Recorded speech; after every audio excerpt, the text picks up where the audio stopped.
ఆందోళన ఒకసారి ఆయన మాట్లాడింది చూద్దామండి. ఖర్గే తలుచుకోగానే వచ్చాడు.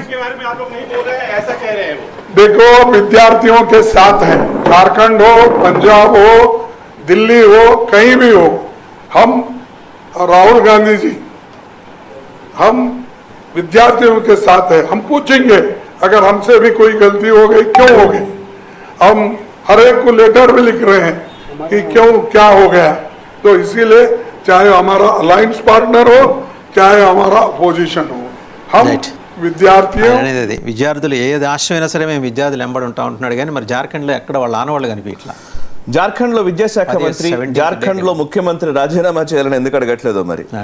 సో అమిత్ షా ప్రకటన చేయాలని ఇక్కడ మాట్లాడుతున్నారు కదా, అక్కడ ఏం జరుగుతుంది ఇవాళ ఇప్పుడు ప్రస్తుతం ఏం జరుగుతుందంటే జార్ఖండ్లో వాళ్ళ 17వ రోజు చలో విధాన్ సభ అని పిలుపునిచ్చారు స్టూడెంట్స్.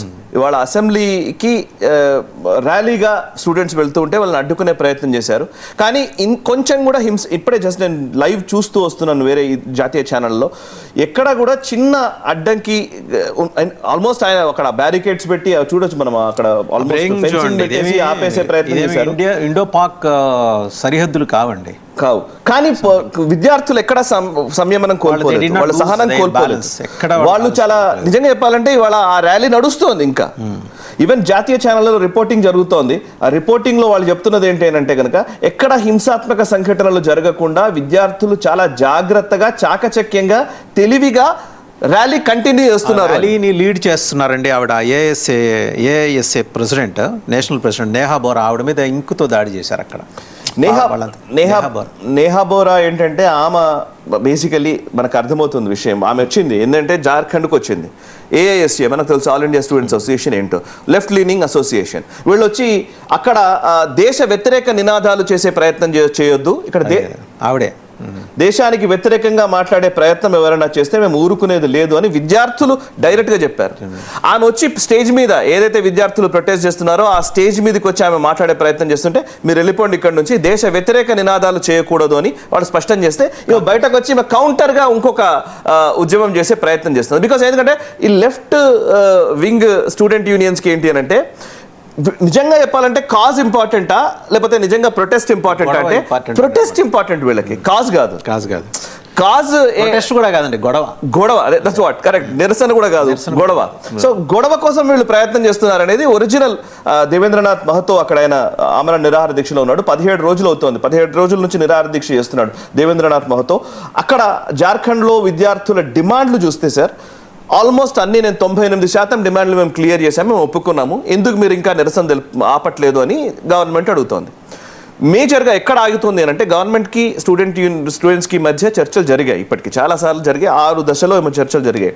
6 phases ఒక్కొక్కసారి ఒకదాన్ని డిమాండ్స్ ఒప్పుకుంటూ వస్తోంది గవర్నమెంట్. నిన్న జరిగిన చర్చలు విఫలమయ్యాయి. నిన్న జరిగిన దాంట్లో ఏంటంటే లాస్ట్ ఎక్కడ అవుతోంది మొత్తం ఈ స్టూడెంట్స్కి గవర్నమెంట్కి మధ్య అంటే కనుక ఒకే ఒకటి అంశం, సిబిఐ ఎంక్వైరీ వేయాలి అనేది స్టూడెంట్స్ చెప్తున్నారు. స్టూడెంట్స్ సిబిఐ ఎంక్వైరీ ఎందుకు వేస్తాం, మేము వేయము, మేము జ్యుడిషియల్ అథారిటీస్ తోటి జ్యుడిషియల్ కమిషన్ వేస్తామనేది వీళ్ళు చెప్తున్నది, గవర్నమెంట్ చెప్తున్నది. సో జ్యుడిషియల్ కాదు, అసలు గవర్నమెంటే ఇందులో ఇన్వాల్వ్ అయింది. అది అంటే వాళ్ళు ఏమంటున్నారంటే 98% మేము డిమాండ్స్ అన్నింటినీ మేము క్లియర్ చేశాం కదా, మీరు దీక్ష విరమించండి అనేది గవర్నమెంట్ చెప్తున్న వర్షన్. 98% అని ఎట్లా అంటున్నారు? అసలు మొట్టమొదట మేము చెప్పిన డిమాండ్లలో మొదటి డిమాండే సిబిఐ ఎంక్వైరీ. సో దాని వాల్యూమే 98% అకౌంటబిలిటీ అని కదా మనం మాట్లాడుతున్నది. మీరు రాబోయే రోజుల్లో ఏం చేస్తారు, ఫాస్ట్ ట్రాక్ కోర్టులు పెడతారా, ఎటువంటి ఎగ్జామ్ నిర్వహిస్తారు, ఎట్లా నిర్వహిస్తారు, సంస్కరణలు ఏం చేస్తారు, ఇవన్నీ సెకండరీ. అసలు ఫస్ట్ ఏంటంటే ప్రైమరీ, అసలు ఫస్ట్ ఈ లీక్ జరిగిన వ్యవహారం ఉంది కదా, దీని మీద ఎవరెవరు బాధ్యులో వాళ్ళ మీద కఠిన చర్యలు తీసుకోవాలి. మీరు వేస్తున్నటువంటి రాష్ట్ర ప్రభుత్వం ఇన్వాల్వ్ అయి ఉంది దీంట్లో, రాష్ట్ర ప్రభుత్వానికి సంబంధించిన అధికారులు మంత్రులు వీళ్ళ ఇన్వాల్వ్మెంట్ ఉందనేది మా అభియోగము. సో రాష్ట్ర ప్రభుత్వం ఏర్పరిచేటువంటి ఎంక్వైరీ కమిషన్ వల్ల నిజానికి న్యాయం జరగదు, అకౌంటబిలిటీ ఉండదు అనేది స్టూడెంట్స్ చెప్తున్నమాట. దీన్ని మీరు సిబిఐకి వేయడం వల్ల ఇప్పుడు నిజాలు బయటకు వస్తాయని. సో ఇప్పుడు రాష్ట్ర ప్రభుత్వానికి ఏంటి అంటే సిబిఐ అన్నామనుకోండి, బీజేపీ ఎన్డీఏ ప్రభుత్వం ఎంటర్ అవుతుంది. సో అక్కడ ప్రభుత్వం ఎంటర్ అవుతుంది అనేది వీళ్ళ version, central versus state. So major demands ఏంటి ఇప్పుడు చూస్తే, 14th జేపీఎస్సీ ప్రిలిమినరీ ఎగ్జామినేషన్ ని క్యాన్సిల్ చేయండి అన్నారు. ఫస్ట్ అసలు ఎగ్జామ్ ని క్యాన్సిల్ చేయలేదు. Public మీకు Service Commission. వాసు గారు అసలు ఈ పబ్లిక్ సర్వీస్ కమిషన్ ఎగ్జామ్ జరిగినప్పుడు లీక్ జరిగితే లీక్ అయిన తర్వాత పేపర్ లీక్ అయింది అని తెలిసిన తర్వాత క్యాన్సిల్ చేయాలి కదా ఫస్ట్. కేంద్ర ప్రభుత్వం అదే చేసింది కదా నీట్ విషయంలో. చేసింది, బట్ ఇక్కడ క్యాన్సిల్ చేయలే. ఫస్ట్ వీళ్ళు డిమాండ్లను తర్వాత వాళ్ళు ఒప్పుకున్నారు. ఫస్ట్ క్యాన్సిల్ చేయాలనేది మొదటి డిమాండ్. రెండోది ఇన్వెస్టిగేషన్ సిబిఐ తోటి చేయించాలనేది రెండో డిమాండ్. మూడోది ఇప్పుడు ఈ action concerning the controversial JSSC CGL examination state selection commission ఉంది కదా, దానికి సంబంధించినటువంటి ఎగ్జామినేషన్ సంబంధించిన కాంట్రవర్సీస్ చాలా ఉన్నాయి కాబట్టి వాటి మీద యాక్షన్స్ తీసుకోవాలి. ఎలాంటి యాక్షన్స్ తీసుకోవాలో వాళ్ళు కొన్ని గైడ్ లైన్స్ ఉన్నాయి. ఇంకోటి ఏంటంటే make investigation finding are reports public. ఏ ఇన్వెస్టిగేషన్ చేశారో అవన్నీ పబ్లిక్కి చెప్పాలి. మీరు ఊరికే మేము చేసేసాము అయిపోయిందో 2-3 మీద చర్యలు తీసుకుంటామంటే కుదరదు అని. అంటే జెన్జీ అసలు యాక్చువల్లీ జెన్జీ ఉద్యమాల గురించి చూస్తే ఒరిజినల్గా మనం మాట్లాడుకున్నాం చాలాసార్లు వాసు గారు. జెన్జీ ఏంటంటే వాళ్ళు ట్రాన్స్పరెన్సీ ఎక్స్పెక్ట్ చేస్తారు, పారదర్శకత. మీరు ఏం చేస్తున్నారో అది మాకు తెలియాలి, మాకు ఆ పారదర్శకత ఉండాలి, అకౌంటబిలిటీ ఉండాలి, జవాబుదారీతనం ఉండాలి. ఏదైనా సరే ఎగ్జామ్ నిర్వహించినా దాని మీద చర్యలు తీసుకున్నా ఏదైనా ఎంక్వైరీ కమిషన్ వేసినా మీరు చేస్తామంటే కుదరదు. మనం ఇదే విషయాన్ని జంతర్ మంతర్ దగ్గర ఒప్పుకున్నారు కదా. జంతర్ మంతర్ దగ్గర ధర్మేంద్ర ప్రధాన్ రాజీనామా చేయాలన్న విషయం ఎందుకు అంత పెద్ద చర్చలోకి వచ్చింది? ఎందుకంటే మీరు ఎన్నైనా చర్యలు తీసుకోండి, బట్ అకౌంటబిలిటీ ఉండాలి కదా. ఇద్దరే వేయారు సార్. ఆయన ఢిల్లీ మాజీ ముఖ్యమంత్రి అరవింద్ కేజ్రీవాల్, పార్లమెంటు విపక్ష నాయకుడు రాహుల్ గాంధీ ఏమైనా పాదయాత్ర చేసుకుంటూ జార్ఖండ్ వస్తున్నారు. ఎందుకంటే ఇంతవరకు ఇక్కడ రెస్పాండ్ కాలేదండి. అసలు ఏం మాట్లాడట్లేదు, జార్ఖండ్ గురించి అసలు మాట్లాడట్లేదు. అది కూడా ఇప్పుడు ఇందాక మీరు చూపించిన మల్లికార్జున్ ఖర్గే బైక్ కూడా ఆయన విద్యార్థి యొక్క సాత్ హై అంటున్నాడు అంతే. ప్రెస్ మీట్ అయిపోయిన తర్వాత ప్రెస్ వాళ్ళు అడిగిన ప్రశ్నకు సమాధానంగా చెప్తున్నారు, మేము అందరూ విద్యార్థుల సమస్యల్ని మేము పరిష్కారం చేస్తాము, వాటన్నిటి గురించి మాట్లాడతామని. నిన్న రామచంద్రరావు గారు చాలా వండర్ఫుల్ స్టేట్మెంట్ ఇచ్చారు. రామచంద్రరావు ఇక్కడ బీజేపీ రాష్ట్ర అధ్యక్షులు ఉన్నారు కదా, బీజేపీ అధ్యక్షుడు, ఆయన ఇచ్చారు. ఆయన ఏమన్నారంటే స్టూడెంట్స్ కి గూంజా సంథింగ్ ఏదో ఆయన ఒక కార్యక్రమం నిర్వహిస్తున్నారు, స్టూడెంట్స్ ప్రొటెస్ట్లు నిర్వహిస్తున్నారు. సో అంటే రాహుల్ గాంధీ అన్ని రాష్ట్రాల్లో విద్యార్థుల సమస్యల మీద నిరసన కార్యక్రమాలు చేయాలనేది ఒక ప్లాన్ చేసుకున్నారు. ఆ నిరసన కార్యక్రమాలు మీరు అక్కడెక్కడ నిర్వహిస్తా అంటున్నారు కదా, అశోక్ నగర్కి వచ్చి నిర్వహించండి అని అడుగుతున్నాడు రామచంద్రరావు. వై? బికాస్ అశోక్ నగర్ లో ఉన్నటువంటి విద్యార్థులు ఈ గ్రూప్ 1 గ్రూప్ 2 కోసం ప్రిపేర్ అవుతున్న వాళ్ళు, వీళ్ళకి హామీలు ఇచ్చారు మీరు ఇదివరకు, వీళ్ళకి మేము ఇన్ని జాబ్ క్యాలెండర్ చేస్తాము, ఇంకోటి చేస్తామని హామీలు ఇచ్చారు, వాళ్ళతో ఒకసారి మాట్లాడండి మీరు అని రామచంద్రరావు అంటున్నారు. నిజమే, ఇప్పుడు కాంగ్రెస్ పాలిత రాష్ట్రాల్లో వీటి గురించి మేము మాట్లాడము, మిగతా రాష్ట్రాల్లో మాత్రం మాట్లాడతాము అని అంటే ఇదే డూప్లిసిటీ కనిపిస్తుంది. ఇది జెన్జీకి కూడా తెలుసు. జెన్జీ ఎందుకే ఇప్పుడు మీరు బీజేపీయా కాంగ్రెస్, నిజమైన జెన్జీ నేను చెప్పేది, కాక్రోచ్ కాదు.